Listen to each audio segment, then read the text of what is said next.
JS media Malayalam Christian YouTube ചാനലിലേക്ക് ഏവർക്കും സ്വാഗതം. മനഃശാസ്ത്ര അഭിമുഖം രണ്ടാം ഭാഗം. സൈക്കോ ആൻഡ് ഫാമിലി തെറാപ്പിസ്റ്റും കൗൺസിലറുമായ ബഹുമാനപ്പെട്ട പ്രതീഷ് ജോസഫ് അച്ഛനുമായുള്ള മനഃശാസ്ത്ര അഭിമുഖ സംഭാഷണത്തിന്റെ രണ്ടാം ഭാഗം. ദയവായി തുടർന്ന് ശ്രവിക്കുക.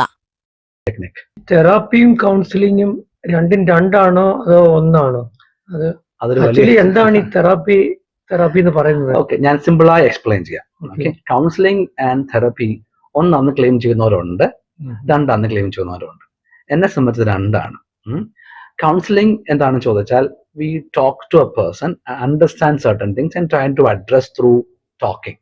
ഓക്കെ, തെറപ്പി അങ്ങനെയല്ല. തെറപ്പിക്ക് there are different tools that we use, there are context that we use, there are different setup that we use. ഞാൻ എക്സ്പ്ലെയിൻ ചെയ്യാം. ഫിസിയോതെറാപ്പി എന്ന് പറയുന്ന പോലെയാണ് സൈക്കോതെറാപ്പി. ഫിസിയോതെറാപ്പി ചെയ്തത്, ഫോർ എക്സാമ്പിൾ, ഇവിടെ ഒരു കൈക്ക് വേദന അനുഭവം ചെല്ലുന്നു. അപ്പൊ ആ ആള് പറയുന്നു, അവിടെ ഇയാൾ മസാജ് ചെയ്യുന്നു 1 2 3 4 എന്ന് പറയുന്നു, കം ടുമോറോ. അയാൾ വീണ്ടും അത് തന്നെ ചെയ്യുന്നു 1 2 3 4. അത് കഴിഞ്ഞ് അയാൾ ഒരു മസാജർ വെച്ചിട്ട് മസാജ് ചെയ്യുന്നു. കുറച്ച് കഴിയുമ്പോൾ ഇലക്ട്രിക്കൽ സ്റ്റിമുലേറ്റർ വെച്ച് ചെയ്യുന്നു. അപ്പൊ എന്നിട്ട് പറയും കം ആഫ്റ്റർ 2 days, ദെൻ 1 2 3 4 1 2 3 4. ഇത് റെപ്പറ്റീഷൻ ആണ്. Therapy is A repetition.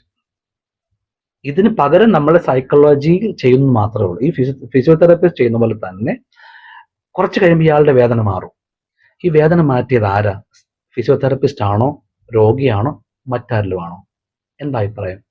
എങ്ങനെയാണ് വേദന പോയി ഇയാളുടെ? എനി ഐഡിയ ഊഹിക്കാമോ? ഒരു 10 ദിവസം തെറാപ്പിക്ക് പോയി, അയാളെ എന്തൊക്കെയോ ചെയ്തു. അയാൾ ചെയ്തത് 1 2 3 4 ഒക്കെ ഉള്ളൂ, വേറൊന്നും ചെയ്തിട്ടുമില്ല. പക്ഷെ വേദന പോയി. എങ്ങനെ വേദന പോയേ? എന്തായിരിക്കും അഭിപ്രായം? എന്തെങ്കിലും അഭിപ്രായം ഉണ്ടോ പറയാൻ? ഇത് സൗഖ്യമാക്കിയത് ശരിക്കും ഫിസിയോതെറാപ്പിസ്റ്റ് ആണോ അതോ ആ രോഗിയാണോ? എന്താണ്, എങ്ങനെയാണ് സൗഖ്യം വന്നത്? തെറാപ്പി ചെയ്ത ആളായിരിക്കുമല്ലോ. അങ്ങനെയാണല്ലോ. എന്നാൽ അങ്ങനെയല്ല. ഈ ഫിസിയോതെറാപ്പിസ്റ്റിന് ഇവിടെ ഒരു കാറ്റലിസ്റ്റ് റോളേ ഉള്ളൂ. എന്ന് വെച്ചാൽ ഇത് നടത്തുന്ന ആളെന്നുള്ള റോളേ ഉള്ളൂ. ഇത് 1 2 3 എന്ന് പറയുമ്പോൾ അവിടെ കുറച്ച് മസിൽസ് സ്ട്രെങ്തൻ ആയി. After 2 days the same thing, after 3 days the same thing, after 1 day the same thing. So on a course of time നമ്മൾ ഇത് ചെയ്യുമ്പോൾ ഇവിടുത്തെ ആ തെറപ്പിസ്റ്റ് മാത്രം ടെക്നിക്ക് അറിയും. നമ്മൾ ചെയ്താൽ മാറത്തില്ല. He knows the technique. ഈ ബോഡിയിൽ ഇവിടുത്തെ മസിൽസ് സ്ട്രെങ്തൻ ആവുകയും ബ്ലഡ് സർക്കുലേഷൻ കൂടുകയും ചെയ്യുമ്പോൾ ഇത് ഹീൽ ആവുന്നു. ബേസിക്കലി സെയിം തിങ് ആണ് ഇവിടെ സൈക്കോതെറാപ്പിസ്റ്റ് ചെയ്യുന്നത്. സൈക്കോതെറാപ്പിസ്റ്റ് ചെയ്യുന്നത് ഈ ആളുടെ ഞാൻ പറയും മെന്റൽ മസിൽസ്, തോട്ട് മസിൽസ്, അതിനെ നമ്മൾ റെപ്പിറ്റേറ്റീവ് ആയിട്ടുള്ള ഒരു ട്രീറ്റ്മെന്റ് പാറ്റേണിൽ കൂടെ കൊണ്ടുപോകും. അതിനാണ് നമ്മൾ പറയുന്ന പല therapeutical technique, CBT, cognitive behaviour therapy, REBT, ഇങ്ങനെയുള്ള പല തെറപ്പീസ് ഉണ്ട്. Actually art therapy, music therapy, hypnotherapy, കുറേ തെറാപ്പീസ് ഉണ്ട് ആക്ച്വലി. ഇതെല്ലാം ഓരോ ട്രീറ്റ്മെന്റ് പാറ്റേൺ ആണ് ആക്ച്വലി. അതിൽ കൂടെ കടന്നുപോയി കഴിയുമ്പോൾ on a course of time, അത് വളരെ ഇമ്പോർട്ടൻ്റ് ആണ്. On a course of time, ഒരു ദിവസം കൊണ്ട് മാറത്തൊന്നുമില്ല. On a course of time ഈ തെറാപ്പിസ്റ്റിന്റെ കൂടെ നടന്നാൽ on a course of time there are high chances of healing. 100% healing ഉണ്ടെന്ന് ഞാൻ പറയത്തുമില്ല. ഒരു ഹൈ ചാൻസസ് ഓഫ് ഹീലിംഗ് ഉണ്ടാവും. അങ്ങനെ കൈക്ക് വേദന മാറിയതുപോലെ mental block, depression, stress, anxiety disorder, bipolar, സ്കിസോഫീനിയയുടെ പ്രോബ്ലംസ് ഒക്കെ നമുക്ക്. അതുകൊണ്ട് medication plus therapy is very important. Counselling ഇതിന്റെ ഒരു ബേസിക് എൻട്രി പോയിന്റ് ആകുമ്പോൾ ഞാൻ പറയുന്നത്. Counselling can be an entry point to the therapy. We can call a counselor a therapist for a while. പക്ഷെ എന്നാലും all counselors cannot become therapist. പക്ഷെ all therapists can become a counselor. അങ്ങനെയാണ് എൻ്റെ ഒരു വ്യാഖ്യാനം. So therapy is a treatment pattern. Counseling is a knowing process. Of course we can do a lot of things in counseling also.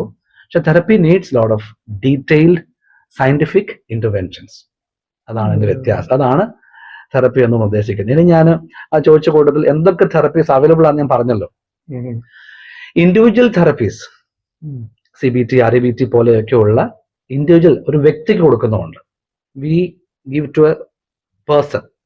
എന്നാൽ family therapy ഒരിക്കലും വ്യക്തിക്ക് മാത്രം കൊടുത്താൽ പോരാ. Family therapy should be given to the husband, wife, then in-laws, then children. It a collective. എല്ലാവരും വരണം, എല്ലാവരും involve ആയി ഓരോരുത്തർക്കും ഓരോ ട്രീറ്റ്മെന്റ് പാറ്റേൺ കൊടുക്കും. How to behave, what to talk, what not to talk, ഇങ്ങനെയൊക്കെയാണ് ചെയ്യുന്നത് ആക്ച്വലി. ഇൻഡിവിജ്വൽ ഒരു പ്രോബ്ലം കൊണ്ട് വരികയാണ്, ഒരാൾ ഒരു ബൈപ്പോളാർ ഡിസോർഡർ കൊണ്ട് വന്നു, അല്ലെ അങ്ങനെ എന്തെങ്കിലും വരുമ്പോൾ we give you therapy only for you and we give your parents and relatives guidance, not therapy. So there are individual therapies, group therapies, different kinds of therapy that we practice. അതാണ് family തെറപ്പിക്കകത്ത് conjoint family തെറപ്പിയൊക്കെ പോലെയുള്ള പല therapies available ആണ് family തെറപ്പിയിൽ. Individual തെറപ്പിയിൽ CBT ഒക്കെ പോലെയുള്ള തെറപ്പീസ് അവൈലബിൾ ആണ്. അത് ആ തെറപ്പിസ്റ്റ് വേണം അത് പ്ലാൻ ചെയ്യാൻ, ഏത് അപ്ലൈ ചെയ്യണം. നിങ്ങൾ ചിന്തിക്കുക എങ്ങനെ എല്ലാവർക്കും അപ്ലൈ ചെയ്യാൻ പറ്റും? ഇല്ല. ആ ക്ലയന്റിന്റെ ഇഷ്യൂ എന്താണെന്ന് കണ്ടെത്തി അയാൾക്ക് RBT ആണോ വേണ്ടത്, CBT ആണോ വേണ്ടത് എന്ന് നമ്മൾ ട്രൈ ചെയ്യുകയാണ്. Certain times we fail also, പക്ഷെ എന്നാൽ we make a try to bring the person out of it. അങ്ങനെയാണ് അത് ഞങ്ങൾ തെറപ്പി ചെയ്യുന്നത്. Your comments, you can put your comments, താഴെ കമന്റ്സ് ഇടാം, അല്ലെങ്കിൽ സാറിനോട് നേരിട്ട് ചോദിക്കാം, എന്നിട്ട് നമുക്ക് ഓരോന്നായിട്ടൊക്കെ അഡ്രസ് ചെയ്യാം. I believe that this will become a fruitful activity. ആർക്കെങ്കിലും ഗുണപ്പെടട്ടെ, എവിടെങ്കിലുമൊക്കെ ഗുണപ്പെടട്ടെ എന്ന് വിശ്വസിക്കുന്നു. ഈ ഒരു ഫാമിലി തെറപ്പിയുടെയും സൈക്കോ തെറപ്പിയുടെയും platform is being open for all now. സാധാരണക്കാർക്ക് ഗുണപ്പെടട്ടെ എന്ന് കരുതി തന്നെയാണ് ചെയ്യുന്നത്.